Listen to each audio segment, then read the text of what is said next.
تو سلطان محمود 10 ب 10 شیر سے لڑتا تھا. تو ایک دفعہ شیر نے ان پہ اچانک حملہ کیا تو یہ وار کرنے کے لیے اس پہ پلٹے. تو وہ چادر کا وہ حصہ جس پہ مرشد کی عبا کا ٹکڑا سلا ہوا تھا وہ شیر کے سامنے آ گیا. تو بس شیر اسی وقت جھک گیا اور اس نے سر جھکا دیا. اسی وقت جھک گیا اور اس نے سر جھکا دیا. یہ حیران ہوئے اور پھر احساس ہوا کہ یہ اب کہتا ہے جب مجھے مار دے کچھ کر دے، مرشد کے سامنے میری کوئی اوقات نہیں. اور یہ انہوں نے اپنے مرشد کو اتنا زیادہ مانا، اتنا مانا کہ اللہ پاک نے ان کو بہت مقام ولایت دیا. پھر ان کے پوچھے بغیر نہیں چلتے تھے، ان کے مانے بغیر نہیں چلتے تھے. بادشاہوں کے بادشاہ تھے سلطان محمود غزنوی، بادشاہوں کے بادشاہ تھے، لیکن مرشد کے سامنے فقیر تھے اور بے حیثیت تھے. اور فرمایا جو کسی فقیر کے سامنے حیثیت لے کے آتا ہے، مقام لے کے آتا ہے، مرتبہ لے کے آتا ہے، جو فقیر کسی اللہ والے کے سامنے، اللہ اس کو بے حیثیت کر دیتا ہے. اور جو وقار اور حیثیت لے کے آتا ہے اللہ اس کو مرتبہ دیتا ہے، اللہ اس کو مقام دیتا ہے، اللہ اس کو مرتبہ دیتا ہے، اللہ اس کو مقام دیتا ہے.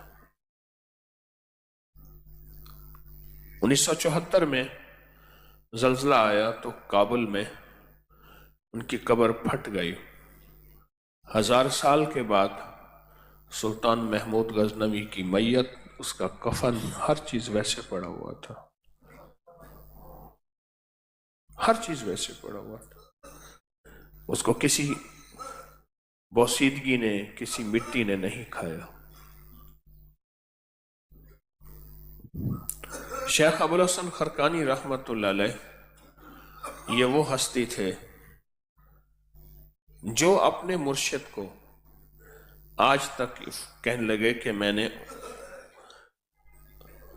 ایک لفظ ہے تکرار، آپ نے سنا ہوگا، ایک بات کو بار بار کہنا، بار بار کہنا، بار بار کہنا، کہ آج تک میں نے اپنے مرشد کے سامنے تکرار نہیں ہوا کہ انہوں نے ایک حکم فرمایا ہو اور پھر اگلا حکم،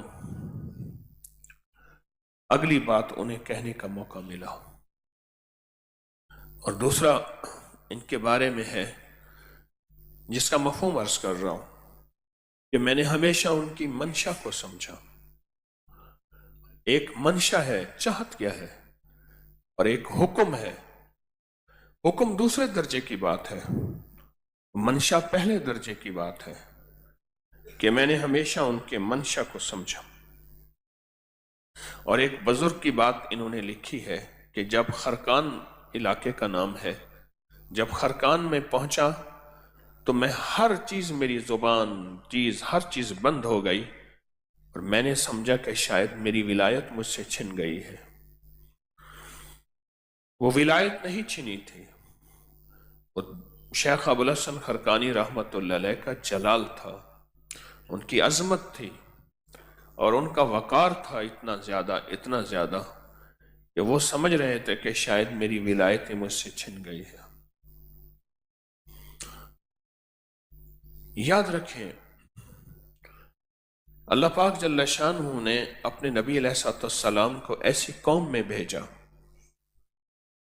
جو قوم عربی جاننے والی تھی، بے ساختہ اشعار کہنے والے تھے.